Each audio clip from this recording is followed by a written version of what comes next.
मेरे प्यारे साथियों, स्वागत है आप सभी का आपके अपने YouTube चैनल ऑनलाइन आईटीआई मंत्रा में, जहां मिलती हैं आपको आईटीआई से रिलेटेड सभी प्रकार के study material, PDF, news, updates. यहां से पढ़ाई करके बहुत सारे आईटीआई के स्टूडेंट ने अपने एग्जाम क्लियर किए हैं, अपने करियर में बुलंदियों को छुआ है। तो आप भी अगर आप हमारे साथ ऐसे ही बुलंदियों को छूना चाहते हो, सीबीटी एग्जाम या दूसरा कोई टेक्निकल एग्जाम क्लियर करना चाहते हो, तो ये वीडियो आपके लिए है। हम इस सीरीज की 9 वीडियो कर चुके हैं। आज हमारी ये 10th वीडियो है। तो जिस बच्चे ने पहले वाली वीडियो नहीं देखी है वो वीडियो भाई जरूर देख ले, क्योंकि सारे कॉन्सेप्ट एक दूसरे से रिलेटेड होते हैं। पहले वाली वीडियो देख लोगे तो आगे वाले जो क्वेश्चन है आपको समझने में बहुत आसानी होगी।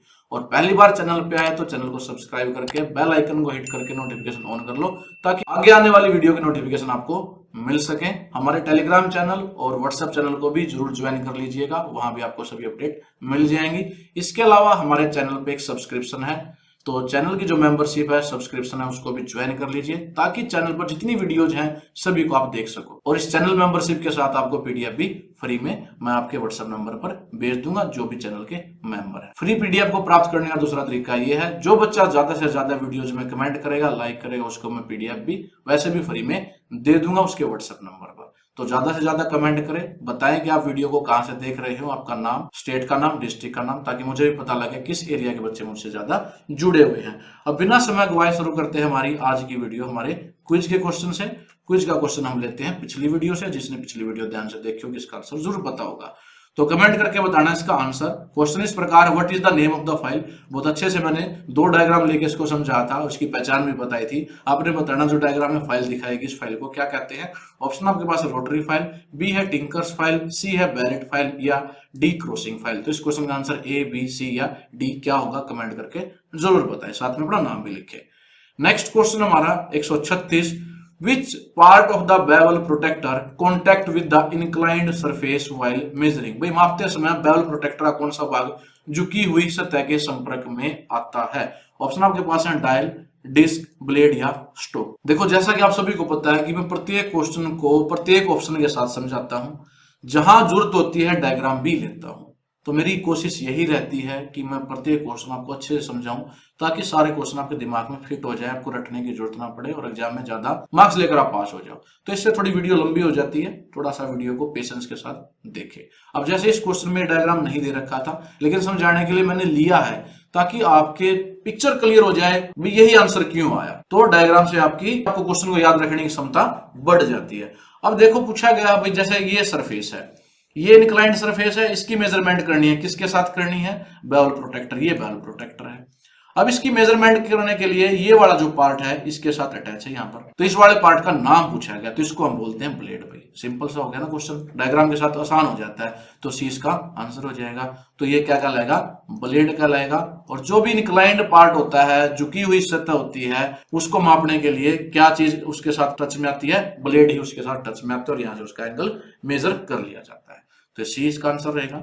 नेक्स्ट क्वेश्चन है 137, which part in the drilling machine is to achieve different speed. भाई ड्रिलिंग मशीन का कौन सा भाग अलग अलग गति प्राप्त करने के लिए होता है। इस क्वेश्चन को मैंने डायग्राम के साथ समझाऊंगा आपको। ऑप्शन आपके पास है फ्लैट पुली, जोकी पुली, स्टेप्ड पुली या फास्ट एंड लूज पुली। तो आपने बताना भाई ड्रिलिंग मशीन में अलग अलग स्पीड, कहीं हमें कम स्पीड चाहिए, कहीं ज्यादा स्पीड चाहिए, तो अलग अलग स्पीड को प्राप्त करने के लिए हम कौन से पार्ट का प्रयोग करते हैं। तो उसके लिए हम प्रयोग करते हैं भाई सी ऑप्शन रहेगी हमारी, स्टेप्ड पुली यानी कि चरणबद्ध पुली। तो इस क्वेश्चन का आंसर क्या रहेगा, सी रहेगा। और जो हमारी स्टेप्ड पुली है दिखने में ऐसी होती है, ये डायग्राम आपको मैंने समझाने के लिए लिया है। लगी कहां होती है, देखो ये ड्रिलिंग मशीन का डायग्राम है, यहां देख सकते हो ये लगी हुई पुली। भाई यहाँ मोटर है, मोटर से पुली लगी हुई है, ये यहाँ पर स्पिंडल के साथ इस प्रकार इस पुली से जुड़ी होती है। तो स्पीड को हम ज्यादा कम करना है तो ये बेल्ट को हम ऊपर नीचे खिसका देते हैं, जिस भी स्लॉट में हम डालेंगे। जैसे अगर हमें ज्यादा स्पीड चाहिए स्लॉट में डाल देंगे, उससे कम चाहिए आगे, ऐसे हम उसको बेल्ट को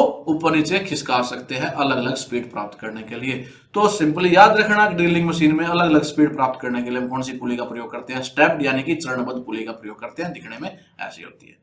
नेक्स्ट क्वेश्चन हमारा 138, what is the part marked as X in the pedestal grinding. ये डायग्राम आपको क्वेश्चन के साथ दिया गया है, ये पेडेस्ट्रल ग्राइंडर है, और इसमें पूछा गया है जो एक्स पार्ट है इसका नाम क्या है, यानी कि ये वाला जो पार्ट है इसका नाम क्या है। ऑप्शन आपके पास है टूल रेस्ट, बी है आई शील्ड, सी है व्हील गार्ड और डी हमारा grinding wheel.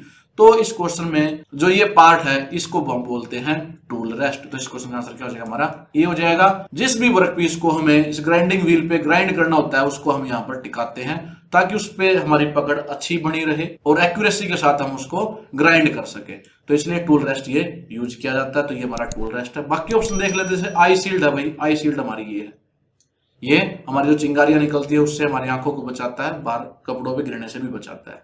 Wheel guard, wheel guard ये वाला पार्ट है जो व्हील को गार्ड करता है। ग्राइंडिंग व्हील, व्हील ये अंदर है भाई, जो अंदर क्या है ये व्हील है, इसको गार्ड करने के लिए जो यूज करते हैं व्हील गार्ड ये वाला है। आई को बचाने के लिए ये हमारा जो शीशा लगा हुआ, मिरर लगा हुआ, इसको हम आई शील्ड बोलते हैं। तो ये वाला जो पार्ट है वैसे भी क्या है हमारा टूल रेस्ट है। तो सभी पार्ट का आपको पता होना चाहिए। नेक्स्ट क्वेश्चन हमारा 139, what is the name of the file. इस फाइल का नाम बताओ भाई। ये जो फाइल है आपको क्वेश्चन के साथ इसका डायग्राम मिलेगा, आपने इस फाइल का नाम बताना। ऑप्शन आपके पास है hand file, रास्प cut file, single cut file या कर्व्ड कट फाइल। तो यहां से आप ये जो कट है देख के बता सकते हो कौन सी है, रास्प कट फाइल है। ये क्वेश्चन भी कई बार पूछा जा चुका है, इसको भी याद रखना। और मैंने और अच्छे से समझ में आ जाए एक डायग्राम और लिया है। ये इस प्रकार से उभरे हुए भाई इसमें कट लगे होते हैं, इसको रास्प कट कहते हैं। और इसका यूज कहां करते हैं हम, जहां पर एक्सेसिव ज्यादा मटेरियल रिमूव करना हो, जैसे कि लकड़ी में, और मेनली यूज करते हैं सॉफ्ट मटेरियल में, लकड़ी है, लेदर है। और एक क्वेश्चन ऐसे भी आता था भाई लेदर और वुड में से एक्सेसिव मटेरियल रिमूव करने के लिए कौन सी फाइल का प्रयोग किया जाता है, उसमें डायग्राम नहीं था, ऑप्शन दी गई थी। तो वहां भी इसका आंसर क्या आएगा, रास्प कट फाइल आएगा। और रास्प कट फाइल दिखने में ऐसी होती है, ये एक्सेसिव मटेरियल को रिमूव करती है। तो उम्मीद करता हूं आपको ये क्वेश्चन अच्छे समझ में आएगा। और भाई अगर आपको क्वेश्चन समझ में आ रहे हैं तो प्लीज अभी वीडियो को लाइक जरूर कर दें और कमेंट करके बताएं आपको वीडियो कैसी लग रही है। नेक्स्ट क्वेश्चन हमारा 140, what happens if vice handle is over tightened. यदि वाइस हैंडल को अधिक कस दिया जाए, भाई एक लिमिट से ज्यादा कस दिया जाए तो क्या होगा। ऑप्शन आपके पास है स्पिंडल डैमेज, डैमेज हो जाएगा हमारा स्पिंडल। बी है हार्ड जा डैमेज, जो हार्ड जा है वो डैमेज हो जाएंगे। फिक्स्ड जा डैमेज यानी कि फिक्स जा जो है वो डैमेज हो जाएंगे। मूवेबल जा डैमेज या मूवेबल जा डैमेज हो जाएंगे। अगर वाइस के हैंडल को ओवर टाइटन कर दोगे, ज्यादा कस दोगे, तो भाई जा पे कोई फर्क नहीं पड़ेगा किसी प्रकार के भी, उससे क्या होगा जो स्पिंडल है वो डैमेज हो जाएगा। तो इस क्वेश्चन का आंसर क्या हो जाएगा हमारा ए हो जाएगा। स्पिंडल के जो थ्रेड है वो नष्ट हो जाएंगे, मुड़ जाएंगे, टूट जाएंगे, तो स्पिंडल है वो डैमेज हो जाएगा अगर हम उसको ज्यादा कस देते हैं। तो इसका आंसर ये था, याद रखना। नेक्स्ट क्वेश्चन हमारा 141, which calliper provide the fine adjustment of the dimension. भाई कौन सा कैलिपर आयामों की जो सूक्ष्म समायोजन उसको प्रदान करता है। फाइन एडजस्टमेंट का मतलब है बारीक चेंज भी कर सकते हैं भाई, छोटी मोटी एडजस्टमेंट है वो भी कर सकते हैं। तो कौन से कैलिपर में ये दिया होता है। ऑप्शन आपके पास inside calliper, odd leg calliper, outside calliper या स्प्रिंग ज्वाइंट कैलिपर। तो इस क्वेश्चन का आंसर हमारा स्प्रिंग ज्वाइंट कैलिपर डी रहेगा इस क्वेश्चन का आंसर। जो स्प्रिंग ज्वाइंट कैलिपर है उसमें हम फाइन एडजस्टमेंट कर सकते हैं। और स्प्रिंग ज्वाइंट कैलिपर दिखने में ऐसा होता है, आपको समझाने के लिए मैंने ये डायग्राम लिया है। और ये वाला जो नट है यहाँ पर, इस नट की मदद से ही भाई हम यहाँ पर स्प्रिंग लगा होता है, इस स्प्रिंग के दबाव को कम या ज्यादा कर देते हैं। यानी कि फाइन जो बारीक मेजरमेंट है उसको भी हम आगे पीछे कर सकते हैं, उसमें बदलाव कर सकते हैं, फाइन एडजस्टमेंट कर सकते हैं इस स्क्रू की मदद से। और यहाँ स्प्रिंग लगा होता है, वो दबाव इस पे डालता है, तो दबाव को कम ज्यादा हम स्प्रिंग से कर सकते हैं, जिससे फाइन एडजस्टमेंट पॉसिबल हो पाती है। यही क्वेश्चन में पूछा गया था कौन से कैलिपर में फाइन एडजस्टमेंट की जा सकती है, तो वो हमारा स्प्रिंग ज्वाइंट कैलिपर आएगा। स्प्रिंग ज्वाइंट कैलिपर आपने याद रखना है, डायग्राम आपको क्वेश्चन के साथ नहीं मिलेगा। नेक्स्ट क्वेश्चन हमारा 142, which metal cutting saw is used to cut large cross section area. भाई कौन सी धातु काटने वाली आरी का उपयोग बड़े अनुप्रस्थ काट क्षेत्र को काटने के लिए किया जाता है। यानी जहां पर बड़े क्रॉस सेक्शनल एरिया होते हैं वहां पर कौन से कटिंग सा का प्रयोग किया जाता है। ऑप्शन आपके पास है पावर सा, कॉन्टूर सा, सर्कुलर सा या हॉरिजॉन्टल बैंड सा। तो उसके लिए यूज किया जाता है भाई सर्कुलर सा, ये याद रखना। पावर सा से कंफ्यूज मत होना, ये हमारी क्या होती है सर्कुलर सा होती है। जहां पर लार्ज क्रॉस सेक्शन एरिया होता है वहां पर सर्कुलर सा का प्रयोग किया जाता है। और ये दिखने में इस डायग्राम की तरह होती है जो डायग्राम में दिखाई गई है। सर्कुलर सा आपने देखी भी होगी। तो इस क्वेश्चन का आंसर क्या रहेगा हमारा सी रहेगा। जहां पर लार्ज क्रॉस सेक्शन की बात है उसमें सर्कुलर सा का यानी कि सर्कुलर आरे का प्रयोग करते हैं काटने के लिए। नेक्स्ट क्वेश्चन हमारा 143, why marking table are made of cast iron. आपने बताना भी मार्किंग टेबल कच्चे लोहे से क्यों बनाई जाती है, आसान क्वेश्चन है। ऑप्शन आपके पास है सेल्फ लुब्रिकेटिंग, स्वयं स्नेहन की उसमें एक गुण होता है उसके कारण, मेक मोर रिजिडिटी अधिक कठोर बनाने के लिए, मेंटेन द एक्यूरेसी स्टिकता बनाए रखने के लिए, या प्रिवेंट द थर्मल एक्सपेंशन तापीय विस्तार को रोकने के लिए। तो भाई जो मार्किंग टेबल है मोस्टली कास्ट आयरन से ही बनाई जाती है, और ये क्यों बनाई जाती है, इसलिए क्योंकि इसमें सेल्फ लुब्रिकेटिंग की प्रॉपर्टी होती है, स्वयं स्नेहन की प्रॉपर्टी होती है, जिससे इसका जो घिसना है वो कम हो जाता है। जब हम इसको बार बार यूज करते हैं तो ये सेल्फ लुब्रिकेशन के कारण ये घिसाव नहीं होता। इसमें ग्रेफाइट के गुण होते हैं जिससे ये हमारा लुब्रिकेशन स्वयं कर लेता है। तो इस क्वेश्चन का आंसर तो रहेगा ए।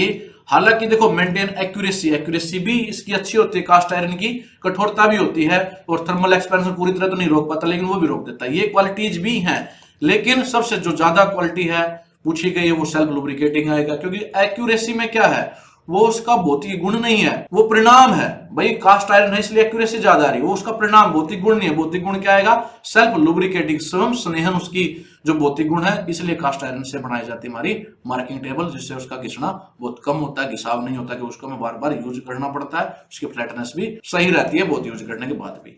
नेक्स्ट क्वेश्चन हमारा 144, what is the name of the gauge. आसान क्वेश्चन है, ये बता चुका हूं मैं भाई, जो डायग्राम है क्वेश्चन के साथ दिया गया है, इस गेज का नाम बताना। ऑप्शन आपके पास bevel gauge, angle gauge, surface gauge या यूनिवर्सल बेवल गेज। तो ये क्या हमारा भाई बेवल गेज है। तो इस क्वेश्चन का आंसर क्या हो जाएगा, ए हो जाएगा। ए पर टिक करेंगे। पीछे एक वीडियो में यूनिवर्सल बेवल गेज का डायग्राम देके पूछा गया था ये कौन सा गेज है, तो यूनिवर्सल बेवल गेज था। वहां मैंने बताया था भाई यूनिवर्सल बेवल गेज में से 3 अटैचमेंट थी, अगर 3 अटैचमेंट हो तो यूनिवर्सल बेवल गेज होता है। लेकिन वहीं पर मैंने ये भी बताया था अगर इसमें 2 अटैचमेंट हो, ऐसे एक ये तो ये बेवल गेज होता है भाई। तो याद रखना आपने, ये बेवल गेज है, 3 एडजस्टमेंट हो तो इसमें तो यूनिवर्सल बेवल गेज वो कहलाएगा। तो यहाँ पर 2 है, 1 और ये 2, तो ये बेवल गेज है, याद रखना है। नेक्स्ट क्वेश्चन हमारा 145, which file is used for manufacturing of dies and mould. भाई डाइज और मोल्ड के निर्माण के लिए किस फाइल का उपयोग किया जाता है। ऑप्शन आपके पास है rotary file, tinkers file, barrett file या रास्प कट फाइल।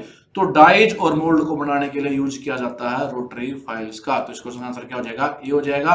और रोटरी फाइल का एक हम क्वेश्चन कर भी चुके हैं। रोटरी फाइल दिखने में ऐसी होती है, इन रोटरी फाइल का ही प्रयोग किया जाता है किसमें, डाइज और मोल्ड को बनाने के लिए। आपने ये भी याद रखना है। नेक्स्ट क्वेश्चन हमारा 146, what is the method of removing metal chips clogged between the teeth of the file. फाइलों के दांतों के बीच फंसे धातु के चिप्स को निकालने के लिए कौन सी विधि का या कौन से टूल का यूज किया जाता है, ये पूछा गया है। ऑप्शन आपके पास है ब्रश, बी है वायर ब्रश, सी है कॉपर स्ट्रिप या डी है चाक पाउडर।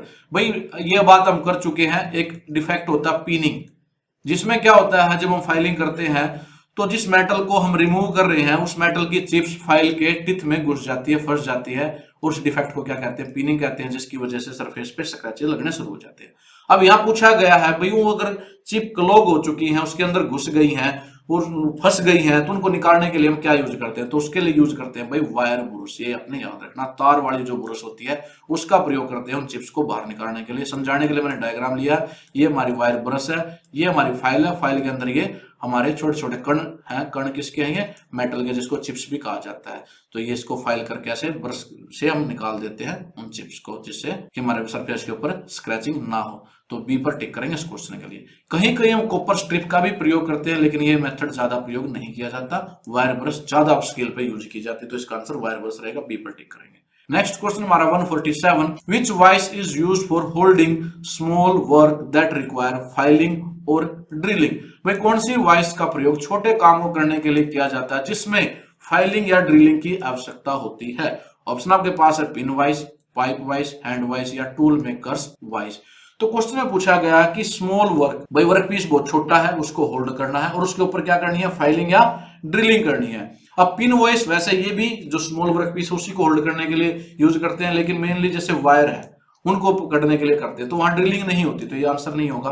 पाइप वाइस में सिलेंड्रिकल चीजें आती हैं, जो गोल वाली चीजें आती है, सर्कुलर चीजें आती है, ये भी आंसर नहीं है। हैंड वाइस भी हमारा छोटी चीजों को पकड़ने के लिए काम करते हैं, लेकिन कम स्केल पे, इसकी एक्यूरेसी इतनी ज्यादा नहीं होती है। लेकिन जो स्पेशली डिजाइन होता है भाई स्मॉल वर्क पीस को पकड़ने के लिए, उसके ऊपर फाइल और ड्रिलिंग करने के लिए, वो होता है हमारा टूल मेकर्स वॉइस। तो इस क्वेश्चन का आंसर क्या हो जाएगा, हमारा डी हो जाएगा। और दिखने में टूल मेकर्स वॉइस हमारा ऐसा होता है, इसको स्पेशली इसलिए डिजाइन किया जाता है ताकि उसको एक्यूरेटली स्ट्रॉन्गली हम होल्ड कर सके यहाँ पर वर्क पीस को, और उसके ऊपर फाइलिंग या ड्रिलिंग की जा सके। तो इस क्वेश्चन का आंसर रहेगा टूल मेकर्स वॉइस, डी पर क्लिक करेंगे। नेक्स्ट क्वेश्चन हमारा 148, which hacksaw blade is used for cutting along the curved lines. भाई कौन सा एक्सा ब्लेड का उपयोग वक्र रेखाओं के अनुरूप काटने के लिए किया जाता है? ऑप्शन आपके पास है HSS ब्लेड यानी कि high speed steel blade, all hard blade, C flexible blade, D है डायमंड ब्लेड। तो इसका जो आंसर होगा वो रहेगा हमारा सी फ्लेक्सिबल ब्लेड यानी कि लचीला ब्लेड। तो इस क्वेश्चन आंसर क्या हो जाएगा? सी हो जाएगा। और लचीला ब्लेड का मतलब क्या? देखो आपने देखोगे एक्सा ब्लेड ऐसा होता है, तो जो लचीला ब्लेड होगा आप वैसे उसको राउंड भी कर सकते हो, वैसे मोड़ भी दोगे तो वो टूटेगा नहीं, तो ये काफी लचीला होता है।